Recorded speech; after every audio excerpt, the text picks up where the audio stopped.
له يا اخي الحمد لله وعارف الحمد لله بدناش الشكر غير الله مدد كله يعني كله والله العظيم كله شكات وكذا وهذا بده وهذا بده بس الحمد لله رب العالمين شو بدنا نسوي يعني كل الحمد لله على الله يعني زي ما بنقول اليوم اللي بتشتغل بتاكل فيه اليوم اللي ما بتشتغل فيه بتضل قاعد في الدار بس ربك اكرم من الله ما فيه الايمان بالله والقول بالله سبحانه وتعالى ربنا بيسر.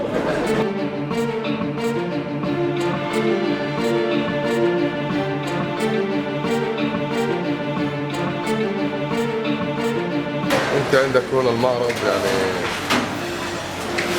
إلك فيه زي ما بتشوفها لحظات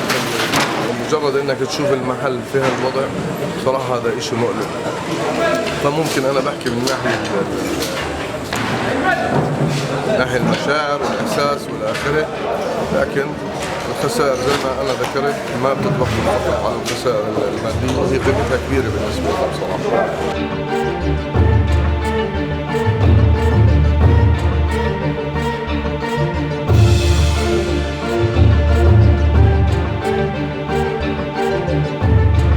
والله عندنا 40,000 الله يعوض علينا بس يا رب الحمد لله رب العالمين نطلب من الله سبحانه وتعالى العوض من عند الله سبحانه وتعالى.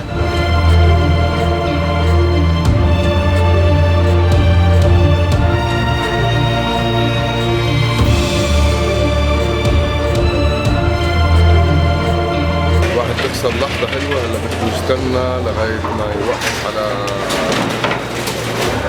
محل كمان مرة ويعيد تجديده ويعيد تظبيطه ويعيد ترتيبه، فهي كلها قصة يعني بتاخذ وقت صراحة.